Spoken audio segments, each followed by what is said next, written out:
comes Allen. Looking long. Throws to the end zone. And the ball is caught. Oh, look at the Cowboys, a little trickery. Wilson's going back to Prescott. And it works. What a play for the touchdown. Mahomes stops, spins, flips it forward for the touchdown to Edwards-Helaire. That was like a peck. Not as That was a bad. good game. Playoffs? Don't talk about playoffs. You kidding me? Playoffs? This is WHPC Sports Talk.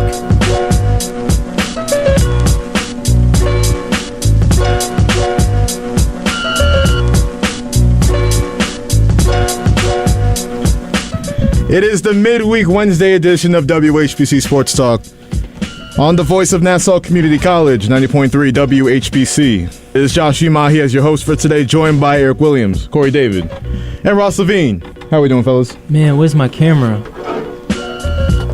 Where is your camera? I'm gonna work on that. We getting sabotaged. They ain't trying to see those Cowboys fans shine. Of course not. How Stephen A. Smith said, y'all got 4 days to bask in y'all glory. You think they got no chance against San Francisco, Corey? I'm not saying that. I feel like there's certain stuff that they can, if they're smart, they can take advantage of, and it could be an exciting game. But you still have to say, are they considerable underdogs? Do I feel like, that type of defense and how they scheme up everything? Do I feel like they can take advantage of Dak as not I want to say above, like he's above average quarterback? But do I think they can take some advantage of some of his deficiencies? Yes, of course. All right, well, how are you doing otherwise? Me personally, I'm doing good, in good spirits. I'm about to get ready for school to come back. Yep. That's the only complaint. You don't love school, Corey? Your heart don't bleed for school? After a while, man, I was loving these naps. I'm feeling real old by taking like midday naps. I'm like, you know what? I ain't got work till like a certain time. I'm about to go to sleep. Yeah, we were definitely gonna miss that part of it with winter break. But Ross, what's up? Doing good. Doing good. I'm still happy we won that playoff game, at least. Well, as usual on Wednesdays, and Nico Weech will be joining us a little late. We usually get to the State of the Giants report at some point. That's coming up. But we got to start with something that just keeps evolving this story, the Lamar Jackson drama, continuing out of Baltimore. So here's the thing. I was watching various sports morning shows this morning, and they were talking about how Lamar Jackson needed to be there for his team in Cincinnati, and he did his team a disservice by not being there. And I was like, first off, these people wanted him to, number one, play without a contract and risk his health. And then if he's not playing, then what's the need when his coach, here's the thing, his coach could have backed him up and said, oh, he just can't play, just can't go, he's too hurt. It's a difference between saying he won't play and that he can't play. John Harbaugh was saying that he won't play. So I know it's splitting hairs to some people, but that's important, and he decides to not show up. People that acted like Lamar Jackson committed a crime for not being in Cincinnati for that playoff game need to relax a little bit. That's number one. But number two, so it's starting to look like him being out of Baltimore is going to be the most likely scenario out of all of this. And if we look at it now, obviously we know all the sports books are going to go crazy. They have the Jets now and the Saints, the two betting favorites to land Lamar Jackson. And obviously, as a New York local sports show, we got to start with the New York Jets. And we talked about it a little yesterday. The Jets, they have options. They can go Lamar Jackson and trade all those picks and give him that big contract. You can go Derek Carr, Jimmy Garoppolo. You can, I'm going to laugh when I say this, you can run it back with Zach Wilson. That's still an option. So if you're the Jets and you look at Lamar Jackson, think about it. Is this a move that they have to make or no? For the Jets, I wouldn't necessarily say they have to make this move. Would it be a luxury to make this move? Like I talked about, three-way trade between Chicago Bears, Jets, and Baltimore make the perfect sense to me. I like it that way where everybody walks away winning. But the thing is, I don't honestly see Lamar going anywhere. I see Lamar returning back to Baltimore. Because the thing is, though, Like people tried to, put dirt on his name. Oh, he should have been there. People forget they played Cincinnati. What? I want to say the week before. They played Cincinnati the week before. I'm not too sure if he was at that game because I don't think he's been at away games like that. No, he wasn't at that game. Yeah, I don't think he's been at away games. So, and I believe it's because of his knee injury, and I believe he said he still has inflammation. You don't want to get on a plane, exactly, do all this other stuff like that. So you know what you do? You at home and you rehab. Another thing is though, when you see guys like Sammy Watkins and all these people, the coach necessarily not putting out the information like, oh, I didn't know he was going to tweak that and stuff like that. For one, you seen that Sammy had to walk back those comments because the reason why he had to walk back those comments is because he's seen that all the core members like Marlon Humphrey, J.K. Dobbins, and guys like that, they weren't going with it. They like this. Y'all don't see Lamar limping around here, doing all the stuff and all the stuff that he actually does try to go to return. Like some of these, like people don't take into account like what these athletes, like mind you, he could have did a Le'Veon Bell. Oh. He could have did a Le'Veon Bell and was like this. I don't want to risk it, but what did he do? He played out the season until he couldn't go no more. And mind you, he did it with a team that they didn't surround him with pieces.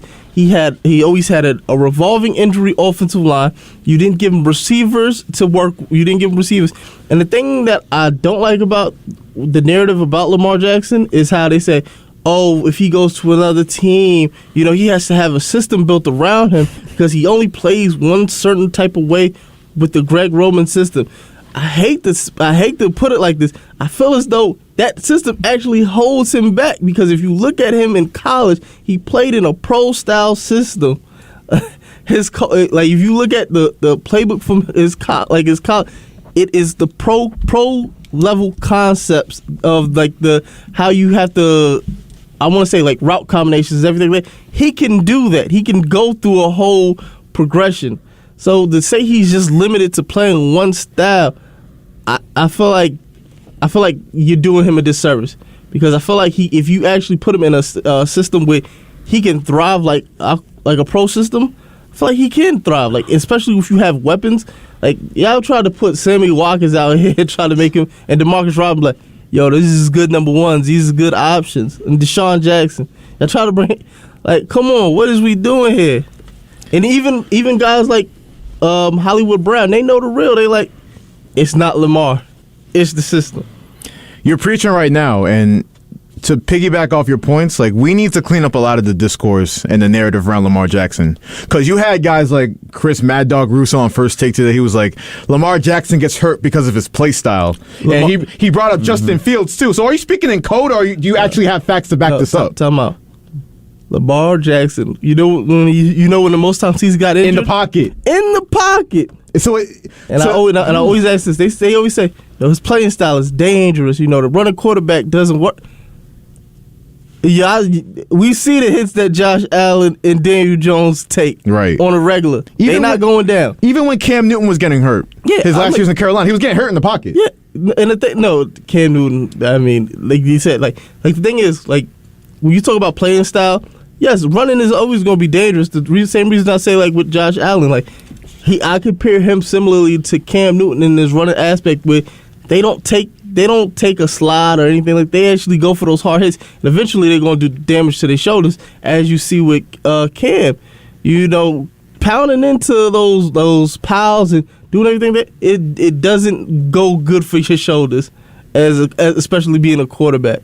I mean, I bring up Cam Newton because the injury that really sidetracked his career was T.J. Watt hitting him in the pocket. Lamar Jackson, he's missed the last 5 games of the year, 2 straight seasons, but both those injuries happened in the pocket. So to point out his play style is a reason of why Lamar Jackson gets hurt. It's real lazy, actually. You know what the crazy thing is? But the year before, like everybody got injured, so you didn't expect that. But this year, he actually played them well enough to actually get them into the playoffs. And everybody knows. I'm just speaking facts here. Lamar Jackson plays. I believe they beat the Cincinnati Bengals. Now I see Nico's face over there. He disagrees. Hi, Nico. What's up, Josh? What's going on? How you doing, buddy? He's disagreeing. Yeah, I see that. I disagree. Why? I just think Joe Burrow is a competitor, and I think if he sees Lamar Jackson on the other side of the football, he did see him on the other side of the football, and there was one person who walked away with winning that contest. Okay. But I mean, we're talking about week 3, 4. Yeah, now it's playoff time, and we know how Joe Burrow gets in the playoffs. I'm just saying, if you look at their record against each other when they both play, I believe it's kind of a little one-sided in that field. I'm just saying. Well, here's my thing, and I want to focus on the Jets right here, because we mentioned it again a little yesterday, where if you have the quarterbacks in the AFC, you have Mahomes, Josh Allen, Joe Burrow, Trevor Lawrence, Justin Herbert. That's the same reason we said if Tom Brady goes to the Raiders, there's no chance for him. He's gonna get jumped. What are we talking about? So you know, everybody talks about the Jets and everything. You know, it's a team that I could, if he were to leave, you know where I see him going. Everybody's been talking about how Tua's a little injury. Could you imagine Lamar with Waddle, Tyreek Hill? That offense. That's his home. So. And he from Miami. What are the 40 times in that? Who has the fastest 40 time in that offense? Lamar, Hill, Waddle, Mostert. It'll be Tyreek, then Waddle, then Lamar. I think in that range. Either way, Lamar runs a 4.3. That's a fast-ass offense. Like, if you can get that in Miami, and I know Tua, we feel bad because of concussions, but if you have a chance, any team, and I know a lot of teams like their quarterback, but this is a Lamar Jackson MVP type quarterback we're talking about, who again has been held back in Baltimore because he doesn't have the weapons. Number one, and Greg Roman. We all know. Greg Roman is a one-trick pony. Look, I love Cat, but I feel like he was kind of hindered in that system. Like. It only goes so far. Like, once you get that system on tape, like once you get that playing style on tape, you kind of figure it out. You know, it's funny you say that because it's some people, and I don't agree with them, that would say, "Oh, Kaepernick was a product of Greg Roman," which I laugh at because Greg Roman, there's nothing special about him. I know he's a good run game coordinator, but is that really who moves the needle for Baltimore to say, "Oh, Lamar Jackson, we can let you walk"? Right. They're telling Lamar Jackson. They don't want to give him the money. He doesn't deserve to be the highest paid quarterback in the league. Even I can say I was wrong. Look, remember me earlier this year, I was like, you can get Tyler Huntley to do the exact same thing. I was like, how wrong I was. I still can't believe he said that. He was trying to tell you. How wrong I look. I learned the error of my ways.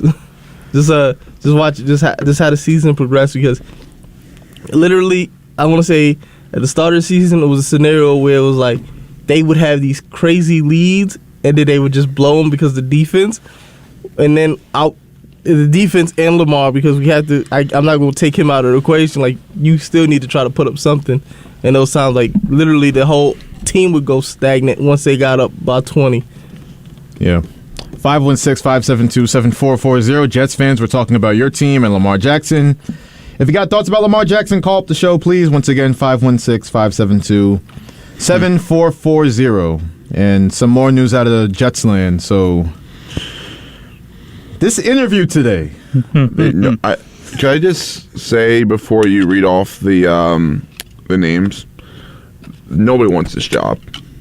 Nobody wants this job. I'm telling you. Damn, nobody? Nobody. Really? I actually believe that. Nobody wants this job. Why? Because they have a coach that knows he's going to get fired if they miss the playoffs next year. They know that. That's so because then it's 3 years of missing the playoffs. That's all. Let's not forget that. So you with a new head coach that comes in, let's just say they have a new head coach in 2024. Well, then that new head coach is going to want his own staff. So you're going to be there for possibly 1 year. Like maybe 1 year. So that's one thing. Number two, the owner of the Jets wants Zach Wilson to be the quarterback. He's a Zach Wilson guy. So do you really think a coordinator is going to be like, oh, I can't wait to work with Zach Wilson? So no, I do not think that job is very attractive. There's a rumor that that's not very attractive. I think Zach Wilson is going to be back. He'll be back. Unfortunately, yes. I don't see him being back. He won't be starting, but he'll be back. I don't see him being back. I see him trying to make a move in the free agency, and I feel like after a while, you kind of know. First off, they're not going to cut him, and who's going to trade for him? Unfortunately, as much as Jets fans probably hate this, he's going to be back, unfortunately. But yeah. Yeah, either as the backup or the starter. That's how I feel. But you bring up the offensive coordinator job, Ross, and it's a good point. It's not very attractive. It's not the most attractive job in the world, I'll say. But look, these type of jobs don't grow on trees if you're an offensive coach. That's my thing. You say that nobody will trade for him, but there's a sucker born every day, and there's probably somebody who was high on him in the draft and was like this. See, the Jets messed up. I feel like I can fix him. There's always a team that feels like they can fix somebody. A quarterback with no talent. I watched an 8-minute clip today of Zach Wilson's terrible throws through the season. He can't throw a 5-yard He is bad. He is bad at football. I'm telling you, NFL teams are like women. They feel like they can fix. They feel like they can fix everybody. I was about to say there's a simp team out there that's just like I can fix her. I'm telling you, I can fix her. I can't fix a guy that can't throw a 5-yard pass. Yeah, it's. If you can't, you don't think he can coach up those fadeaway passes and make it? He's throwing at people's feet. You can't fix that. I mean, what are you going to do? Throw it higher? I'll give you an example. The Pittsburgh Steelers thought they could fix what's the quarterback? That was a backup in Buffalo last year. Mitchell Trubisky. They thought they could fix Mitchell Trubisky and he could be our starter. What happened after like 2 weeks? Trubisky's better at football than Zach Wilson, though. He is. Yeah. That's a fact. That's a key example of how. Don't make that face. Come on, Corey. That's a fact. That's a key example of how narratives can really fuel stuff in the NFL. Because the fact that Mitchell Trubisky backed up Josh Allen for 2 years, and everyone's like, is Mitchell Trubisky Josh Allen Jr.? What can we do with this? It doesn't work that way. So it's. I don't know, but the offensive coordinator job. Nathaniel Hackett. That's who interviewed for the Jets job today. I don't even know. Why do you go through the interview process with this? You see what he did in Denver, and he got fired mid-season. Not even mid-season, but towards the end. I'm not going through an interview process with this. Why even call him for the interview? Because they're desperate. Yeah, nobody wants the job. That's why I'm telling you, nobody wants the job. They're going for they're desperate. The Jets are desperate, so it's almost like they're like, oh, no matter what, let's just go for the failed head coach. I'm telling you, that's what they're doing. Because when they had Mike LaFleur, he was never even a coordinator before. This guy, at the very least, was an offensive coordinator before, and he was briefly a head coach. So I think that's why. I think they're just desperate. I don't think there's any top-tier offensive coordinator, top-tier failed head coach that wants this job. I really don't think anybody. And it's because of the owner, and it's because of just a lot of things going on with them. So for argument's sake, I'm not going to say I believe this or not, but Nathaniel Hackett was, think about it, whether you want to say he was holding Matt LaFleur's water and his whatever else, the clipboard, Aaron Rodgers, think back to 2019. Aaron Rodgers had a down year. Everyone was like, does this guy have it anymore? That's why they drafted Jordan Love. Nathaniel Hackett. Aaron Rodgers, I don't know how much you want to believe him, but he swears by Nathaniel Hackett really helped out my career in the last 2 MVP seasons. But I'm just saying, that's what he said. I don't believe it, but isn't this like Adam Gase all over again? The Peyton Manning, exactly. Adam Gase. Exactly. That's why how that works. We don't really buy into it that much. But he said it. Hold on. Aaron Rodgers said it. Ayahuasca boy? Yeah, I wouldn't trust a word he says. I have a thought in my head now. This might be what the Jets are doing. You interview a guy like Nathaniel Hackett, and the Broncos did this last season. They picked him up as a head coach because they thought they were going to get Aaron Rodgers. Now, thinking as a Jets, you go and get Nathaniel Hackett as a offensive coordinator, maybe you can pull in Aaron Rodgers. If that's their plan, I get the line of thinking, and that makes sense. That's definitely what the Broncos did last year, but if you're the Jets at this point, you got to do one step at a time. Hire who you believe can call the best plays. And if the scheme is good enough, with Kyle Shanahan, there's a reason why everyone wants to play with that guy. Everyone knows that scheme is going to win a lot of games, is going to get guys open. If you're the Jets, find that and then worry about the quarterback later. But I get what you're saying, though. That's definitely what the Broncos did. I actually thought it was going to happen. But even with Russell Wilson, you're expecting something to shake out of that. But for whatever reason. Those are also two different quarterback styles. No, you're right. Yeah. But that's true. So that's why Nathaniel Hackett, this thing is kind of interesting because Russell Wilson, they tried to make him be a pocket passer instead of doing what he did best in Seattle. So if you think about it that way, does it make sense for the Jets? And Zach Wilson likes to play a little bit like Aaron Rodgers and, the way he moves in the pocket and stuff. So I know he's a really poor man's Aaron Rodgers, but Yeah, it's kind of similar arm strength, similar play style. Right. He likes to move around, make things happen. I don't know. I feel like people saw the name and they're like, Nathaniel Hackett? You like no, but think about it. Think about it. It's not the worst thing in the world. That's how it looked. And when he left, he got fired. Russell Wilson looked like a good quarterback again to close the year. So I don't know. The Jets got a lot to figher out, yo. I mean, we're going to be talking about their offseason for a while. Obviously, we hope everything works out for them, and I think that I feel like they can find their quarterback of the future, whether it be in the draft or free agency. Lamar Jackson to the Jets. I hope so. I don't hope so. I don't hope so. I mean, I'm just saying they haven't had a quarterback in 50 years. They might as well get the guy that's established. I need him as a Saint, number one. I don't know. Or a Saint. Oh, I love you guys got Trey Lance. It's okay. It's like this is like legit like a couple of teams that like he could go to and he could change their whole. I feel like it changed their whole franchise around. Like I feel like whether it be the Saints, the Jets, Miami, Carolina. I want to say they were talking about Tampa Bay and Atlanta too, but I was like, I've heard Tampa Bay. But I ain't gonna lie. Atlanta with Lamar, it gives me real Vic vibes. Like it would turn the city upside. It turned Atlanta upside down. That's what they tried last year with Deshaun Watson, but it didn't work out for them. But I get what you're saying. Like what's his name? Arthur Blank? Arthur Smith. I think Lamar. No, for the owner of the. Arthur Blank. Yeah. Arthur Blank. Yeah, he was like he was damn near in love with Michael Vick. So you know he's gonna try and get Lamar Jackson. I believe Lamar's record is like 45 and like 16. Like I think he only lost like total combined playoff and regular season. That's like almost just a whole. Maybe he got like a whole regular season of losses. Probably at most. That's it. But like a couple of seasons of wins. But my thing with Lamar, the reason why I would not leave Baltimore is because as much as I say like the team is built bad around him, there's only one teammate that he relied on, Justin Tucker, and you ain't gonna find a Justin Tucker out there in the world. You're saying he needs to stay in Baltimore because of a kicker? Yes. Oh my god. Nah. Look. That's what we're doing. Corey, he's gonna have weapons so he could put his team in positions where they don't need a field goal. Yeah, I'm not gonna lie, but when it came down to it, Lamar somehow would get you over midfield, and hey, just do your thing. I'm just thinking about Lamar Jackson in the interview process. He's like, let me see your kicker stats. Let me see Greg Zerlin's stats real quick. I definitely would. You would really? That's the most important thing to you?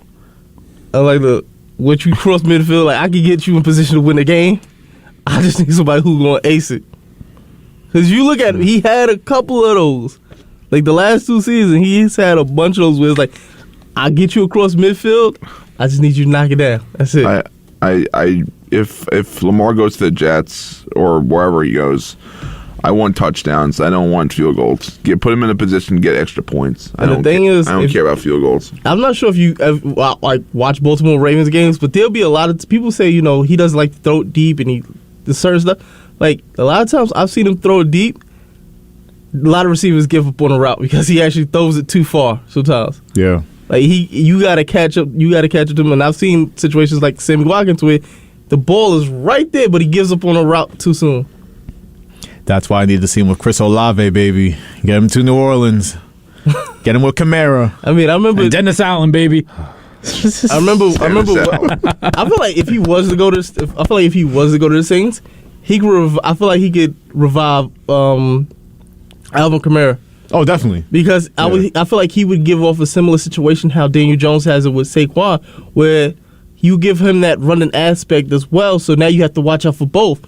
And if you caught slipping thinking Lamar's the dangerous aspect, Kamara just breaks one for like 60. Then you put Taysom Hill in the same formation, and then we can make something happen. Like I'm trying to push the narrative. I'm not gonna lie, that'd be the crazy. Because I think they ran a play this year where it was like Mark Andrews was the quarterback, and he was running a read option, and he pitched it to Lamar. I'm like, you see where I'm going with this? I'm like, it can get a little crazy down there. Now, after we fire Dennis Allen the first 5 games of next year, then we can make something happen. That's all I'm saying. Why don't they just bring Sean Payton back? I need them draft picks. I'm sorry. I need them picks. I love you, Sean, but we need them picks. Our first round is in Philadelphia right now. We definitely need a first round pick. But we brought up Aaron Rodgers in the last segment. And Nico. Hi, Josh. Hey, Nico. How you doing, buddy? He brought up this quote yesterday. unfortunately you weren't here to discuss it, but Aaron Rodgers on the Pat McAfee show. Quote, I think I can win MVP again in the right situation. Is that Green Bay or somewhere else? I'm not sure. Gotta throw my hat in the ring? Please, go ahead. I feel like he talking to Las Vegas. I feel like he could go to. I feel like he might go to Las Vegas. What you say, Packers fan? He's retiring. Yeah, for sure. You think he's just trolling us again? Yeah, he does this thing every year. He likes to play the game, the media game. He'll just retire. He'll go to his little 26-year-old girlfriend, maybe he's daughter of the Milwaukee Bucks owner. Go start a family. Or maybe he's just like, I'm done with this franchise. Nah. He seems like the type of player that will stay with the franchise for his whole career. Yeah, I can see that. Aaron Rodgers, he does not seem like the type to stay with his franchise for the whole year.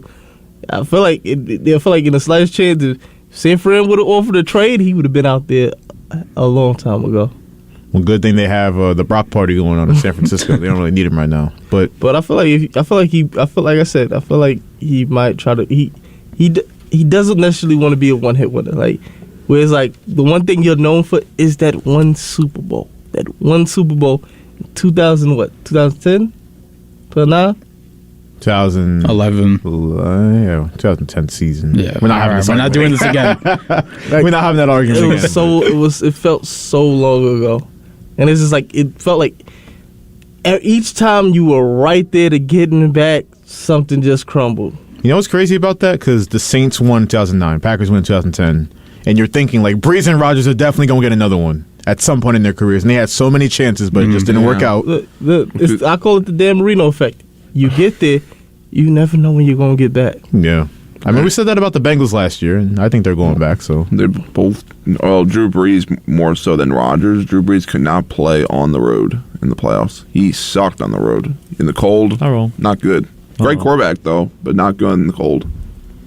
It's crazy you say that. And the 2017 to 2020 Saints, those games were all in the dome, and we just couldn't get it done. In the dome? Man. Yeah, Minnesota Miracle. Boy. 3 straight home games we lost. I'm not gonna lie. There was a couple of Minnesota in a dome. Yeah, there was a couple. in a dome. There was a couple of years that they kind of got screwed out of. I mean, the Rams game. You're right, but my whole thing is you got to get it done. I don't want to hear excuses. Now the no call was really bad, but the minute just tackle him, the game's over. Sideline touchdown. Also, by the way, though, that I will say about that. I mean, that can happen to anybody. What? Look at the so we ain't gonna we ain't gonna have like that situation with the Baltimore Ravens versus the Broncos didn't happen. Oh, the Jacoby Jones? Yeah. That's different. All you got to do is tackle Stephon Diggs inbounds and the game's over. Like the bad call though. Like I know that. I mean, there was a horrific call, that interference. You had the ball in overtime to start. Then Mark Ingram ran 6 yards backwards. And I can't blame it fully. I mean, the refs are going to be the highlight, but it's not all on the refs. Like, you had the ball. Listen, it was like all you need was a touchdown, which is a lot, I guess. At least you didn't have a Brandon Bostic situation. Let's just, while we're on the topic, let's just go down all our playoff heartbreaks real quick. Brandon Bostic. 2014 will haunt me for a lifetime. I've never cried so hard over a playoff game. I don't understand, like, watching the slow motion replay, his hands is right here. The ball's coming right there. It hits his face mask? How you let it hit your face mask? That was the night I began to hate Russell Wilson. Bro, I don't blame him. I just remember Bostic getting death threats. Good. Okay, wait, no. Not good. But like, walked it back. I understand the pain. You can relate to the pain. I was saying some, ungodly things to that man in my head. So, Eric, did Des catch it? Why are you bringing bad energy? We going over our playoff trials. When I said that, about bad energy I could sense Eric like, I don't want to be a part of this. He's scouting. He's scouting right now. San Fran total stats. Yo, no. Look. I got something for y'all. This is ridiculous, right? You didn't catch it. So the Cowboys, they lose a game, right? Then they win 4. Then they lose 1 game. Then they win 2. Mm-hmm. And they lose a game. Then they win 4. Yep. They lose a game, win 2. Lose a game, which was against the Commanders.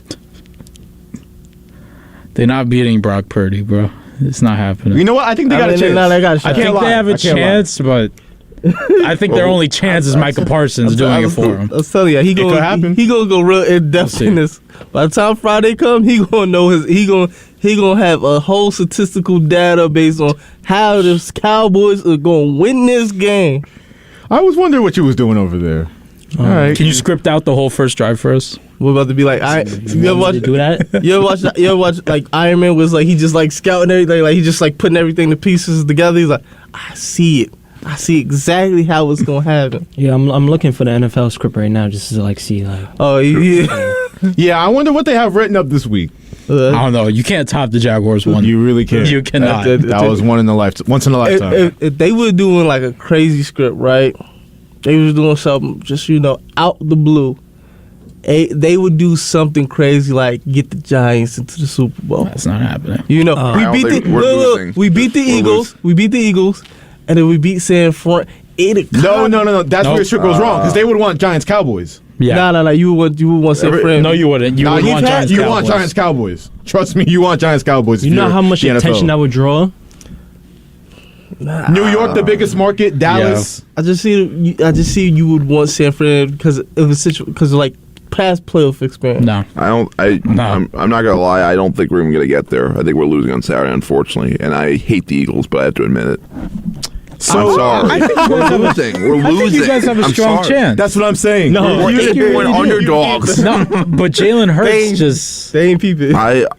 I hope they're right. I just think we're gonna lose. I hope I'm wrong. He's not wrong for thinking that, but no, y'all got a fair chance. I'll be real with you. Your B team took them. The Eagles had everything to play for in Week 18. Here we go. Am I wrong? Wait, no, it's not that. Because I know for a fact if we lose to you, you're gonna be like, "Oh, it's failure season now." No one's gonna say that. I'm gonna no one will say that. I'm not gonna say that. All right, I hold you to it then. I'll hold you to that. This is the difference between a team with expectations and a team with no expectations. Like it's like exactly. We're just happy to be here.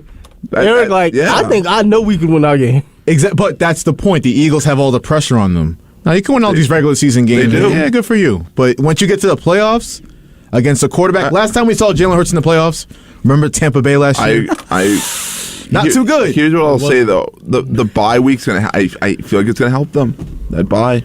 No, I don't think it's going to help them. They're going to come out rusty. Yeah, I think that's more likely to happen because I look at like we talked about Lamar. Remember they had that one season, the MVP season. They lost like 2 or 3 games, and then they rested them that period going in.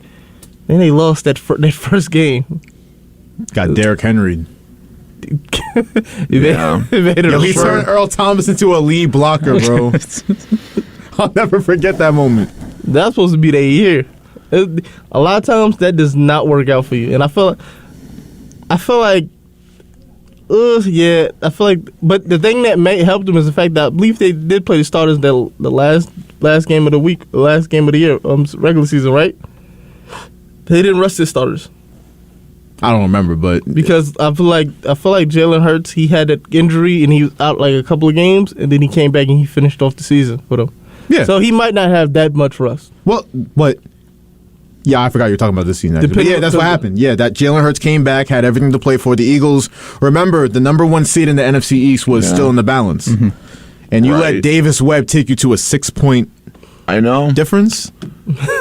Like, if you're the Giants, imagine what Brian Dable, that's a lot of material for Brian Dable to be like, we can beat this team. The only thing that I'll say is this, the fact, and I brought it up earlier in the year, it's the fact that you got to hope that they still have the run game the run game defense demons, where it's like, because our strong point is our run game, their weak point might be the run defense. So hopefully you could possibly take advantage of that. Do I see us trying to take advantage of them in the secondary? They got 2 ball hawks. That's just that scare me. Unless you put Kenny Galladay out there. just joking. You joking? I don't know. He did something nice against Darius Slay the last game we saw him. You see Dable give him props, right? Yeah. It was like this. You seen that block? I'm like, somebody was in the comments like that was a $72 million block. But you know what though? Even if it's a block and not him doing what he got paid to do in New York, like Kenny Galladay and Julius Randle and guys like that, I feel like I'm right on the doorstep of giving all those guys apologies because all those guys I was killing last year. Julius Randle, understand, not Kenny Galladay. That's. No. I mean, he's no. Kenny Galladay had how many? What is? How many you one block? Yeah, how many touchdowns does Galladay have as a Giant? 1. Okay, there you go. You seen the meme where they was like, you took. Remember, I forgot somebody was like posting like, everything receivers or players have to do to get certain incentives. They just said, yeah, you just need like 74 catches in order to get a 500K on his contract more. Like he ain't getting that in one game. Wait, so hold on. How much money y'all pay him? $72 million over 4 years. I wouldn't even get, like, even after the seasons he had in Detroit, like, the most he had was 1,100 yards, almost 1,200 yards. I wasn't giving that. Well, that was a lot of money to give him in the first place. You got to remember how desperate the Giants were. Yeah, that's exactly what I was just about to say. When you're desperate, you do about anything.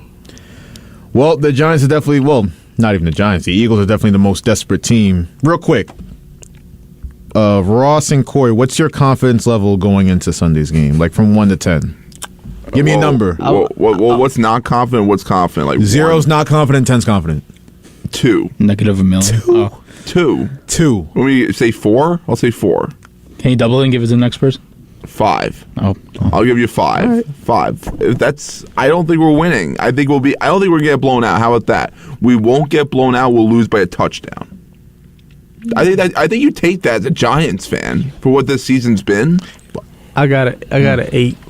I knew he was going to say something around like 7, 8. Yeah, I'm not confident. I'm pushing the confidence agenda, but you're saying you're 8 out of 10 confident. Now listen, just understand this isn't the 31st defense in the NFL. No, look, I know this. Exactly. Those are 2 great points. You gotta be confident in anything. You gotta actually like have faith. Like I said, like y'all told me to last Friday, stand on it. I'm staying on until I can't stand no more. Yeah, but that was the Vikings. I mean, respectfully, brutal. That was the Vikings. Look, I honestly feel like, especially you have to say it's division rival, playoffs. Sometimes you step up, and I feel like there's been situations where there were teams that were better than the Giants in past playoffs, and they somehow overcame. Like people forgot when they made it to the Super Bowl, the last Super Bowl. I don't think they were supposed to beat San Fran. No. They just happened to get lucky with 2 unfortunate special teams blunders. You're lucky the Saints had another playoff failure and blew that lead in San Francisco in 2011, because if you had to come to the Dome... Yeah, I don't like our chances. Giants, we just somehow get lucky. And every couple of years, we somehow, every so often, we get a little luck on our side. How about this stat that I saw earlier today? So the Giants since 1990, Ross, they're 6-0 against number 1 seeds in the playoffs. Including 2007, they beat Dallas. Including 2011, they beat Green Bay. I hate you. I know. I don't think we're winning. They're giving me a death stare over there. Like I said, no, I'm not giving you a death stare. History does not apply here. We're not beating the Eagles. History does not apply. I said this yesterday. All I know is if they win, come in and be like this. Sure. You ain't believe in us, but I did. I will say there is a first time for everything. Like I said yesterday. You did say it yesterday. I'm not gonna lie. It would be crazy if we do get a doubt. I'm not gonna. If Dallas making past San Francisco in general, any team that comes out of that Giants and Eagles game is just gonna be crazy, just because division rival. What's the record of the third team? So on the team, I saw a stat. I heard the stat yesterday. When a team faces a team a third time after you beat the team twice, they're 15-8. The team that has the opportunity to be a team a third time, they're 15-8. Well, the Eagles beat us twice. Yeah, it's hard. It's hard to beat a team 3 times in a row. Yeah, but it is. Season. It's hard, but those teams that beat teams twice they've won 15 out of 23 chances to beat that third team. But that's how I'm like, that might help the Giants, though, because think about what the Eagles do on offense. It's very like misdirection, read option, RPO, like that. The first time you play the Eagles is going to be tough because you're not expecting or you're not ready for everything. You're not entirely comfortable with everything that they do. The Giants have already seen it twice. No, I know. I'm just... So, I think that helps them. it helps. I'm just saying, like, the Eagles have 70 sacks this year. 70 sacks. They have like more than the second most by 15. Just saying, it's like their defensive line is ridiculous. Well, you got Andrew Thomas, All-Pro selection. You got Evan Neal. Maybe he steps up. Feliciano. Oh my God, Feliciano! Oh my God! Oh, Feliciano! You know, I'm most scared of like on that defensive line. There's been always two constants that I'm like, because I think Josh Sweat got injured, I believe, right? He did, yeah. And you still, I think Robert Quinn is still out. You got to double check that, but I believe Robert Quinn is still out. I just feel like Fletcher Cox and Brandon Graham, just those always been like two constants that somehow, some way, no matter how old they are, they still manage to get pressure on you. And you'll see Brendan Fletcher get through. You see Fletcher Cox get through the line, sack your quarterback, and wind up on the ground going. Yeah, and also there's another name that kills the Giants every year, and that's Boston Scott. He kills us every year. Doesn't matter how good. I mean, we've been mostly pretty bad, but Boston Scott's been a killer against the Giants. Little 5'2" Boston Scott would just take a goal line dive and score. We're down 7-0 already. Disrespect the Short King. Right. Short King. But they say that it's hard to beat a team 3 times in a row. I'm like, I don't. Ross just gave you the stat. 15-8. I think that's good odds. They're pretty. It means it's pretty easy then to beat the team the third time, I guess. I rarely see it. Hey, the Saints blew out Tampa Bay in 2020 twice. And we all know what happened in the playoffs. That's all I'm saying. All right. It's playoffs it's one in Philly, though. Let's not forget that. You're right. That crowd's going to be crazy. That team's going to be feeding off that crowd. And by the way, I'm not saying this is going to happen. I actually don't think this is going to happen. But the first time we played the Eagles with our starters, we got our asses kicked. We did 40-22. Remember that? That was pretty bad. Why are you talking about old stuff? Because we got blown out with our starters, and we're playing our starters. We got blown out. Badly. No, but I know you're smarter than to say like, our backups give us a better chance against the Eagles. No, we'll play our star. We got blown out playing our star. So I'm not saying we're gonna get blown out, but it's hard to. We've played the Eagles the last 29 times. We've lost 23 of them. We're awful against them. Damn, awful. That's crazy. We never beat them. It's wild. With the best success we had was with Joe Judge against you. Joe freaking Judge. And everybody's like, oh, we're going to beat the Eagles one day. Yeah, that never happens. It's always Boston Scott, something like that. Yo, if Boston Scott scores a touchdown. He will. 2. He'll probably have 2. Nah, I might gotta text you and get your live reaction. Boston Scott might see it on Sunday. He's gonna have 2 touchdowns. That's all I'm gonna say. 2 of them. He has at least 1, so I'm gonna give him 2. If Boston Scott was 2 touchdowns, he's gonna get 5. You know that might make the Giants season a failure. I can't lie. What? I told you. Only if you let Boston Scott score multiple touchdowns. What does it matter? I'm just saying. But all jokes aside, I think the Giants have had a great season no matter what, and they have a good chance on Sunday. But to move it along, we got to talk about the Nets.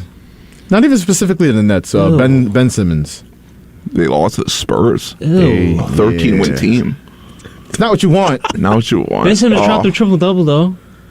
Yeah, 10, 10, and 11. But you know what? No. That's bad. They lost to that that's team. like very mediocre. Like, all right, you dropped 0 points the last game, but you come on and drop 10 points.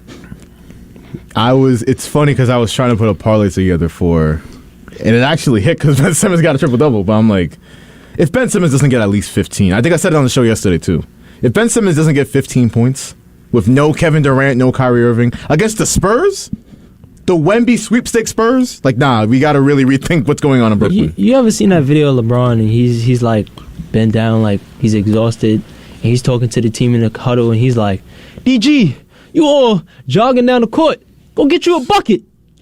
Yo, Ben Simmons, go get you a bucket. You 6'9". Come on, drive to the paint, get you a layup. Bro, he's 6'9", 250, and even watching the game, I'm going to say it again. We treat him like a Make-A-Wish kid, and we really don't need to keep doing this. No, we don't. He gets paid so much money. What is it, $170 million? Let a Make-A-Wish kid get that money then. Please. You got to give me more than 10 and win the game against San Antonio if you're a former number 1 overall pick. And I know we changed expectations on Ben Simmons based off the things that's happened over the years, and obviously what happened in Philly. But Ben Simmons is Come on. about to be the reason why we don't get a parade on Atlantic Ave. That's exactly why. He's about to be the reason. yo, Everybody just- I'm telling you, the parade is at the Chick-fil-A The across the Chick-fil-A. street. I mean, he That's did where put the up. parade's He at. did put up a triple double. The most basic triple double you could ever put up. He like It's not a triple single. it's improvement. It's like three. It's like He just made it. it just made it, and I'm like, I feel sorry for him because I'm like this. I know there's players who do what you do, but 100 times Feel better. sorry for him? I feel Dude's getting paid $170 million. Nah, I feel because you shouldn't be that bad at basketball. You really shouldn't. And I remember when there was like a time like it's bad when you got Shaq out here like, man, you got to shoot it. You got to do something. Like you got to develop your game somehow. Like Shaq literally was just like, I'm just gonna dunk it on you. That's basically it. Yeah, Shaq is like especially disgusted by Ben Simmons because they both went to the same college and they play completely different. You can't play more different than Shaq and Ben That'd be like Simmons. That'd be like DeAndre Jordan telling LaMelo, "You gotta do more." Oh, man, I know you ain't telling me I gotta do more. I'm like, Shaq is a Hall of Fame, but you weren't as versatile as Ben Simmons was. But something just happened. Something mentally just happened. Like, you know how Markelle Fultz had the injury where he couldn't put his arm up a certain amount? Wow. Just crazy. Something happened in Philly. I don't know what the development process in Philly. Something happened. You know what was going on? I'm going to bring it back. What was going on in Philly when Ben Simmons and Markelle Fultz were both there? Because that's both happening at the same time. You both mess up their mental makeup and how they play the game. I'm saying it's not Markelle Fultz. You got Markelle Fultz, Ben Simmons, New Orleans Noel, what's the name? Damn, somebody else? Yeah, he was on Philly, then went to Brooklyn, then went to Okafor. Jaleel Okafor. Yeah. They got a lot, and mind you, all those was I believe number ones. I guess the process wasn't processing like that. Only person who survived somehow, I guess because he was injured way too many times, but he couldn't get affected by that, was Joel. That's it. And it's sad. It's sad what's going on with Ben. Like he was a all-star caliber player, and people had how. Now we look at him like Draymond might be better than you. Oh, Draymond's definitely. It's not even a question. Man. Draymond's better than him. Yo, listen, I don't mean to get off topic here, but I just came across something on Twitter. One gotta go. Donovan Mitchell, SGA, John Morant, Devin Booker. Damn. Donovan Mitchell, Ja, SGA, and Devin Booker. I already know who I'm taking. I know who I'm taking too. We all say Devin Booker. You're not. SGA. You're not. Nah. I'm not taking out SGA either. Who you taking? Actually, you know what? It's between SGA and Ja for me. Actually, Exactly. I'm not taking out Devin Booker. I'm not taking out. A lot of people in the comments are saying Devin Booker, but you got to remember, this guy went to the finals and dropped 240 balls in the finals. He carried his team to the finals. He was that guy. They're doing Devin Booker with like the discourse around him, kind of how they did Kobe. I'll explain because his stats aren't like flying off the page and stuff, and he's not the highest flyer. It's like, Kobe wasn't that good. I mean, LeBron and all these guys were better than him. Who's that? It's people that really, even after his death, people speak down on Kobe's name, and it's like, if you watch the games, you would know how great he was. Yeah, like he was great. Like, I'm never gonna say no wild stuff like, he was not that good. It was literally the league for a long time was Kobe. Was Kobe Bryant. These 12-year-olds on Twitter be driving me crazy. They think Kobe was. They don't even know Carmelo Anthony. Okay, Josh. You can't be mad at them. Huh? They're too young. Who's the real Melo? Yeah, who's the real Melo? Melo Ball. Like, shut up. Shut up. That video is crazy. They need to get off that topic. Melo already said like you can use the name. That doesn't mean we have to abide by what he says. Technically, if they ask you, they're like, one in the league, one ain't in the league. Nope. Mm-mm. One was dropping 20-point seasons every year, so I'm not. Carmelo Anthony's a real Melo. Mellow. Stay mellow. Stay mellow. That's all I'm saying. Like, LaMelo's a nice player. If he's a Knick, maybe I'll rethink it one day. But that's going to be rough. Yeah. Oh, imagine that. Mellow. Yeah. Imagine that. But I want to get back to. I decided, by the way, I'm taking SGA out. You have to. I mean, and it's not With even the way he's because playing this season, though. Like no, that's what I'm saying. Like, it's not even because of his play. It's just he's the younger of those three. Right. So he's just growing into his position. SGA is younger than Ja? SGA is like 24. He's been in the league a while, but he's not only 24. let me not say the younger, but he's just now growing into his game. I'm not gonna lie. Ja is something else. Yo, Ja, I can even make an argument that Ja shouldn't be there either. Ja is like a mixture between like if Russell Westbrook and Allen Iverson had a baby, that's Ja. Say that again. If Russell Westbrook, my bad, I'll go what's mixed up a little. Russell Westbrook and Allen Iverson had a baby, it's Ja Morant. Nah, I say That's so wild. D Rose. It's a wild visual. I feel like he got the on-court swag and the leadership of AI, where it's like he's somehow gonna will to win, whether or not you believe it in it or not, and he just got the athleticism of Russell Westbrook. My whole thing is Jakob Pearl. You gotta learn your lesson, bro. You got don't jump with that man. He showed you once. Why you gotta make him? Why you gotta make him show you twice? I mean, he been waiting. He been waiting to catch bodies since his rookie year. It's like everybody knows him as being the guy that if he ever gets them dunks down, it's a wrap for you. Even Kevin Love was like, I felt my career was in a flash before my eyes when he jumped. I'm glad he missed it, but if there's certain dunks that if he would have made them, it ain't looking too good. Before we get off the NBA, Ben Simmons, real quick, is he going to wind up holding this team back from real contention before it's Oh yeah, I just said it. Come on, Atlantic Ave. You're not gonna see Parade there. What? I'm like, I gotta agree. Why don't you just like Retire. No, I get that. I look at his stats. He still wants to be one of them guys that facilitates and everything. Like, get your big self down in the post, back somebody down, and get some easy buckets. But that's why Shaq is so disgusted by him, because Shaq wasn't obviously the greatest free throw shooter in the world, but he wasn't scared to go to the line. He'll go to the line, brick, but he wasn't scared. I'm not gonna lie. You can't be scared. He might have to pull a Mason Plumlee out. Mason Plumlee switched he switched from his right hand shooting regular to shooting with his left. His percentage just went up crazy. Like, he actually is a legit threat from the free throw line. Yeah, he's not getting no bitches with that form. I'm just saying. Do you see the kid? I'm just saying. Do you see the kid? Do you see the kid in Have you seen that form? That's not. Do you see the kid? Do you see the kid in San Antonio? Baby Robin. I don't. The one that's shooting like this.